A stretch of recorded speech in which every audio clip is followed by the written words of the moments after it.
નમસ્કાર દર્શક મિત્રો, પીટીએન સાથે હું રૂપલ ઠક્કર। એક નજર આજના મુખ્ય સમાચાર પર।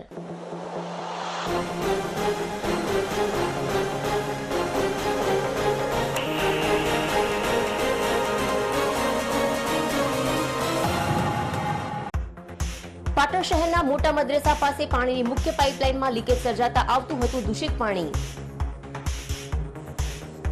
જીયુડીસીના કોન્ટ્રાક્ટર દ્વારા ભૂગર્ભની નવીન પાઇપ નાખતી વખતે પાણીની પાઇપમાં કર્યું હતું ભંગાણ। પાલિકા દ્વારા જીયુડીસીના કોન્ટ્રાક્ટરને લીકેજનું સમારકામ કરવાનું કહેવા છતાં ન કરતા આખરે પાલિકાએ કર્યું સમારકામ।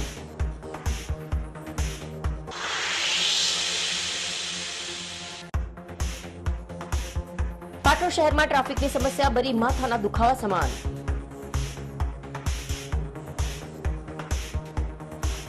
પાટણના બગવાડા દરવાજા પાસે છાશવારે સર્જાય છે ટ્રાફિક જામના દ્રશ્યો। બલિયા હનુમાન જવાના સાંકડા માર્ગ પર લોખંડની એંગલો નાખી ટ્રાફિકની સમસ્યાનું નિરાકરણ લાવવા ઉઠી લોકમાંગ।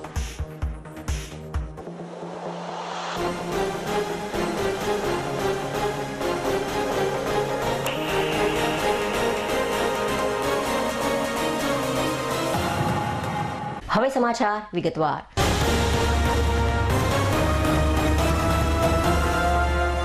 જીયુડીસીના કોન્ટ્રાક્ટર દ્વારા ચૂંટાયેલ 5 સહિત અધિકારીઓનું સાંભળતા ન હોવાથી તેઓ દ્વારા પાણીની પાઇપલાઇન લીકેજ કરવામાં આવી હતી।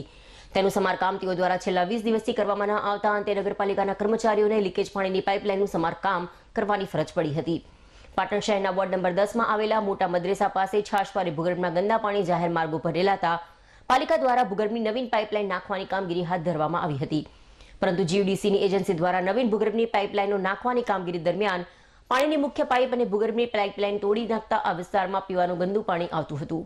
ત્યારે છેલ્લા 20 દિવસથી ગંદુ પાણી આવતા નગરપાલિકા પ્રમુખ, ચીફ ઓફિસર સહિત સ્થાનિક કોર્પોરેટરોએ જીયુડીસીના એન્જિનિયરને પીવાની મુખ્ય પાઇપલાઇનનું સમારકામ કરી આપવા જણાવ્યું હોવા છતાં પણ આ જીયુડીસીના એન્જિનિયર પાલિકા પ્રમુખ, ચીફ ઓફિસરને ચૂંટાયેલા કોર્પોરેટરને ગાંઠતા ન હોવાથી છેલ્લા 20 દિવસથી આ વિસ્તારમાં દૂષિત પાણી આવતું હોવાથી સ્થાનિક લોકો રોગચાળાની ભીતિ પણ સેવી રહ્યા હતા। ત્યારે સ્થાનિક કોર્પોરેટરો સહિત ડોક્ટર નરેશ દવે આ દૂષિત પાણીને લઈને નગરપાલિકામાં અનેક રજૂઆતો કરવા છતાં પણ તેનો આજ દિન સુધી નિરાકરણ આવ્યું ન હતું। ત્યારે જીયુડીસી દ્વારા નવીન ભૂગર્ભની પાઇપલાઇન નાખતી વખતે પાણીની અને ભૂગર્ભની પાઇપો તોડી નાખી હોય તો તેનું સમારકામ જીયુડીસીના એન્જિનિયર દ્વારા જ રિપેર કરાવવું જોઈએ, પરંતુ આ જીયુડીસીનો એન્જિનિયર પાલિકાની ચૂંટાયેલી બોડીને ગાંઠતો ન હોવાથી અંતે નગરપાલિકા દ્વારા લોકોની સુખાકારી અને રોગચાળો ન ફેલાય તેને ધ્યાનમાં રાખીને પાણીની લીકેજ થયેલી પાઇપલાઇનનું સમારકામ હાથ ધરવામાં આવ્યું હતું। ત્યારે પાટણ શહેરના વોર્ડ નંબર 9ના સક્રિય અને જાગૃત કોર્પોરેટર નરેશ દવેએ જીયુડીસીની કામગીરી પાલિકા દ્વારા કરવામાં આવી છે, ત્યારે નગરપાલિકાએ પાણીની પાઇપલાઇન નાખવાની સમારકામની મંજૂરી જીયુડીસીના કોન્ટ્રાક્ટર પાસે વસૂલ કરવી જોઈએ ને આ અંગે આગામી કારોબારી સમિતિની બેઠકમાં વિસ્તૃત ચર્ચા પણ કરવાનું જણાવ્યું હતું। વધુમાં ડોક્ટર નરેશ દવેએ જીયુડીસીનું કામ સબલેટમાં થતું હોવા અંગે નગરપાલિકામાં આરટીઆઈ કરી હતી, પરંતુ નગરપાલિકાએ તેનો કોઈ જવાબ આપ્યો નથી અને નગરપાલિકાએ આઈટીઆઈ જીયુડીસીમાં મોકલી આપેલી છે અને જીયુડીસી કોઈ દિવસ સબલેટમાં કામગીરી આપી શકે નહીં તેવું જણાવી જીયુડીસીની પણ આ કામગીરીમાં મિલીભગત હોવાનું પણ અનુમાન તેઓએ વ્યક્ત કર્યું હતું। આમ જીયુડીસીના સબલેટ કોન્ટ્રાક્ટરની ખુલ્લી દાદાગીરી સામે આવી છે અને શહેરીજનોના આરોગ્યને જોખમાય તેવી પણ તેઓ દ્વારા કામગીરી કરવામાં આવી રહી છે, તેમ છતાં પાલિકાના સત્તાધીશોનું મૌન જોવા મળી રહ્યું છે। પાટણ શહેરમાં વોર્ડ નંબર 9 અને 10માં જીયુડીસીની એજન્સી દ્વારા છેલ્લા 15 દાડાથી ભૂગર્ભની લાઈન નાખવાનું કામ ચાલતું હતું, જેના કારણે ત્યાંની પીવાની પાણીની પાઇપો તૂટી ગયેલી હતી અને ભૂગર્ભની પણ પાઇપો તૂટી ગઈ હતી અને એના કારણે આજુબાજુના તમામ વિસ્તારોમાં પીવાનું ગંદુ પાણી આવે છે। આજે 20 દિવસ થયા નગરપાલિકામાં અમે ઘણી રજૂઆતો કરી, પણ હજી સુધી એનું કોઈ નિરાકરણ આવતું નથી। વધુમાં આજે અમને માહિતી મળ્યા મુજબ આજે ત્યાં નગરપાલિકાના મજૂરો દ્વારા જો કામ થતું હોય, જો જીયુડીસીના કોન્ટ્રાક્ટરે તોડ્યું હોય તો એને જ કરાવવું જોઈએ અને જો નગરપાલિકાના મજૂરો કામ કરતા હોય તો લોકો માટે સારું છે, પણ આને આ જે પૈસા છે, જે મજૂરી છે, એ નગરપાલિકાએ જીયુડીસીના કોન્ટ્રાક્ટર પાસે વસૂલી કરવી જોઈએ અને આ બાબતે અમે વધુ તપાસ આગામી કારોબારીમાં કરવાના જ છીએ અને જે બનતું હશે જલ્દીમાં જલ્દી આ વિસ્તારને ગંદા પાણીમાંથી મુક્ત કરવાનો પ્રયત્ન કરીશું। સબ જીયુડીસીનું કામ સબલેટમાં થઈ રહ્યું છે, એ કેટલા અંશે યોગ્ય કહેવાય? જીયુડીસીનું કામ સબલેટમાં થયું છે, આ અંગે અમે નગરપાલિકામાં આરટીઆઈ કરેલી છે। આરટીઆઈમાં અમને નગરપાલિકાએ કોઈ જવાબ આપ્યો નથી ને અમારી આરટીઆઈ જીયુડીસીમાં મોકલી છે। જીયુડીસી વાળા પણ આ કામગીરીમાં મિલી ભગત હોય એવું અમને લાગી રહ્યું છે, કારણ કે અમારી પાસે માહિતી જે પ્રમાણે જીયુડીસી કોઈ દિવસ સબલેટમાં કામગીરી આપી શકે નહીં.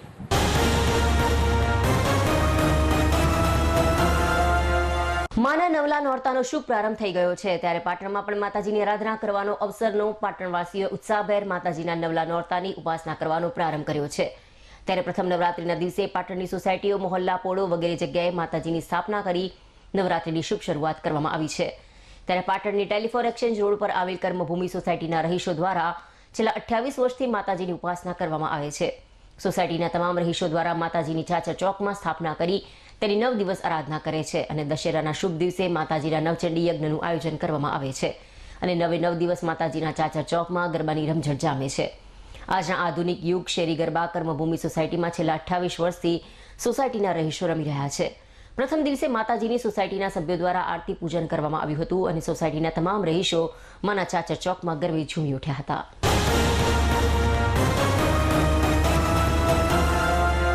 પાટણ જિલ્લાની વિવિધ શાળાઓમાં જરૂરિયાતમંદ અને ગરીબ વિદ્યાર્થીઓને વિવિધ સંસ્થાઓ અને દાતાઓના દાન થકી તેઓને શૈક્ષણિક કીટ સહિત ગણવેશ વિતરણ કરવામાં આવતું હોય છે.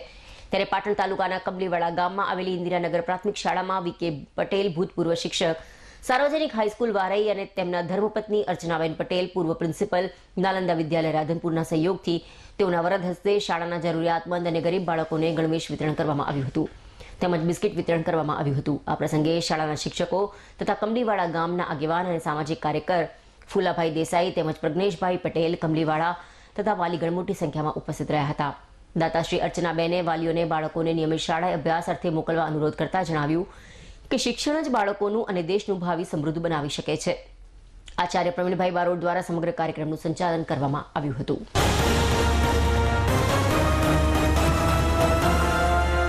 પાટણમાં ગાંધી વિચારને જીવંત રાખવા નેતાઓએ ખાદીની ખરીદી કરી હતી. પાટણ શહેરના હીરાચાચરથી 3 દરવાજા સુધી વાગતા ઢોલે રેલી સ્વરૂપે પગપાળા ચાલીને નેતાઓ ખાદી ભંડાર સુધી આવી પહોંચ્યા હતા અને મંત્રી બલવંતસિંહ રાજપૂતે પાટણમાં ખાદીની ખરીદીમાં તમામ આગેવાનો, કાર્યકરો માટે પોતાના તરફથી 10% વધારાના વળતર આપવાની પ્રેરક જાહેરાત કરી ખાદી ખરીદવા અને પહેરવા માટે કાર્યકરોને પ્રોત્સાહન પૂરું પાડ્યું હતું.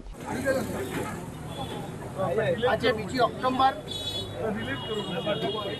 જેને આ દેશમાં આઝાદી અપાવવામાં અમૂલ્ય ફાળો હતો એવા આપણા પૂજ્ય બાપુ ગાંધીજીના આજનો દિવસ હંમેશા એમના મૂલ્ય રહ્યા છે. ખાસ કરીને ખાદી એ હંમેશા એટલા માટે કહેતા કે ખાદી સાથે સાથે અનેક લોકોને રોજગારી પ્રાપ્ત થાય, એ પ્રકારની વ્યવસ્થા થાય માટે વર્ષોથી એમાં કેવી રીતે આગળ વધી શકાય એનું ચિંતન થાય. આપણા પ્રધાનમંત્રી નરેન્દ્રભાઈ મોદી સાહેબે જ્યારથી આવ્યા ત્યારથી ખાદી એ માત્ર અમુક લોકો પહેરે ને યુવાનો પણ જોડાય એના માટે ફેશન ખાદી બને એ પ્રકારની વ્યવસ્થા કરી છે. અમારા ગુજરાતના મુખ્યમંત્રી આદરણીય ભૂપેન્દ્રભાઈ પટેલ સાહેબે નક્કી કર્યું છે કે છેલ્લા 2-3 મહિના સુધી 30%થી વધારે જે કોઈ ખરીદશે એમાં ડિસ્કાઉન્ટ આપવામાં ગુજરાત સરકાર આપવાની છે. એના માધ્યમથી સમગ્ર ભારતની અંદર તમે જોયું હશે કે 1.5 લાખ કરોડથી વધારે બિઝનેસ આજે વધ્યો છે અને ટૂંક સમયની અંદર 400%થી વધારે આદરણીય પ્રધાનમંત્રી નરેન્દ્રભાઈ મોદી સાહેબના પ્રયત્નથી આજે વધારો થયો છે. હું આપના સૌના માધ્યમથી દરેકને વિનંતી કરું છું કે ખાદી પહેરવાથી માત્ર ફેશન સાથે સાથે આરોગ્યની દ્રષ્ટિએથી પણ ખાદીનો મોટો ફાયદો થાય છે. માટે દરેક માણસે ચોક્કસ ખાદી પહેરવી જોઈએ. એનાથી રોજગારી પણ પ્રાપ્ત થાય, ફેશન બી સારી રહે, સાદે બી લાગે અને લોકોને એકમત થઈને રહી શકાય એવી સ્થિતિ જ્યારે થતી હોય ત્યારે આપણે સૌએ આજના દિવસે ચોક્કસ ખાદી ખરીદવી જોઈએ અને ખાદી માટે જેટલું પ્રમોટ થાય એટલું કરવું. હારીજ તાલુકાના કુંભાણા ગામની પ્રાથમિક શાળાના ઉપશિક્ષક દેસાઈ હીરાભાઈનો વય નિવૃત્તિ વિદાય સમારંભ યોજવામાં આવ્યો હતો, જેમાં કુંભાણા ગામના તમામ સમાજને દેસાઈ હીરાભાઈ તરફથી જમણવાર આપવામાં આવ્યો હતો. સાથે સાથે કુંભાણા ગામની તમામ ગૌ માતાઓને લીલો ઘાસચારો તેમજ શ્વાનોને શીરો અને કીડીઓને કીડિયારો આપવામાં આવ્યું હતું. કુંભાણા ગ્રામજનોએ વિદાય લઈ રહેલા શિક્ષકને ભેટ સોગાત આપી સન્માન કરવામાં આવ્યું હતું. હીરાભાઈ દેસાઈ તરફથી કુંભાણા પ્રાથમિક શાળામાં ₹25,000 શિક્ષણ વિકાસમાં ફાળો આપી ગ્રામજનોને આશીર્વચન આપ્યા હતા. કુંભાણા સ્ટાફ પરિવાર તરફથી શ્રી કૃષ્ણ ભગવાનની મૂર્તિ ભેટ આપી તેમજ શાળાના MDM સંચાલક સોલંકી રમેશભાઈ, દેવાભાઈ અને મંજુલાબેન રમેશભાઈ તરફથી હીરાભાઈ તેમજ તેમના ધર્મપત્ની કાંતાબેનને ભગવાન બુદ્ધ અને ડોક્ટર બાબા સાહેબ આંબેડકરનો ફોટો તેમજ શાલ, શ્રીફળ અને સાકર આપી સન્માન કરવામાં આવ્યું હતું. કુંભાણા ગામે આદિવાડા ખટાણા પરિવાર તેમજ ગ્રામજનો ગરબી ઘૂમી હર્ષોલ્લાસભેર શિક્ષકને વિદાય આપી હતી.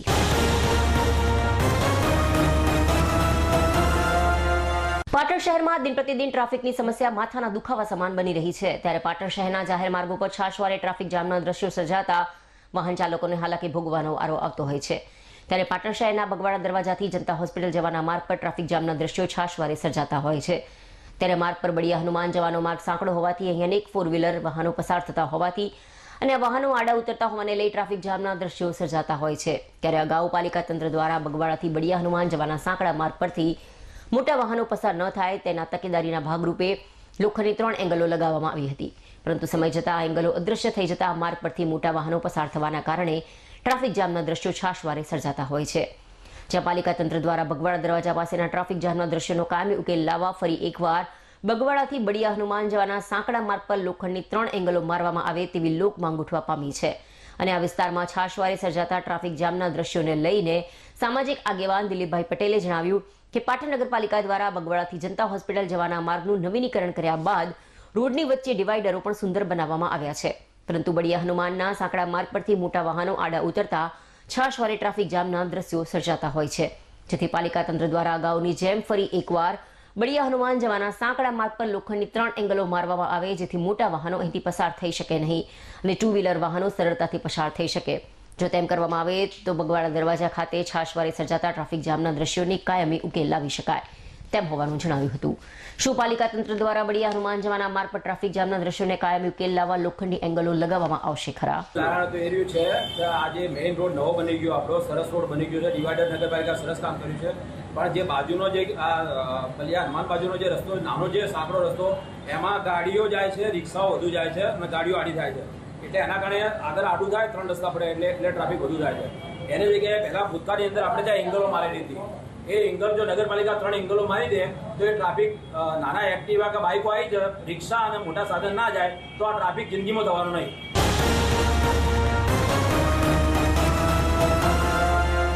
સમાચાર પૂર્ણ કરતા પહેલા આજના મુખ્ય સમાચાર પર ફરી એક નજર.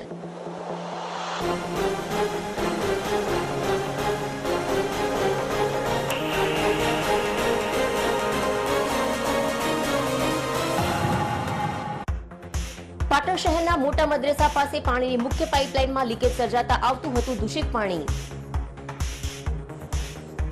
જીયુડીસીના કોન્ટ્રાક્ટર દ્વારા ભૂગર્ભની નવીન પાઇપ નાખતી વખતે પાણીની પાઇપમાં કર્યું હતું ભંગાણ. પાલિકા દ્વારા જીયુડીસીના કોન્ટ્રાક્ટરને લીકેજનું સમારકામ કરવાનું કહેવા છતાં ન કરતા આખરે પાલિકાએ કર્યું સમારકામ.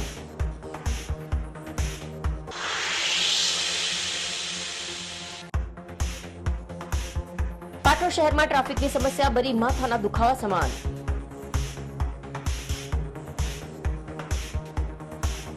પાટણના બગવાડા દરવાજા પાસે છાશવારે સર્જાય છે ટ્રાફિક જામના દ્રશ્યો. બલિયા હનુમાન જવાના સાંકડા માર્ગ પર લોખંડની એંગલો નાખી ટ્રાફિકની સમસ્યાનું નિરાકરણ લાવવા ઉઠી લોકમાંગ.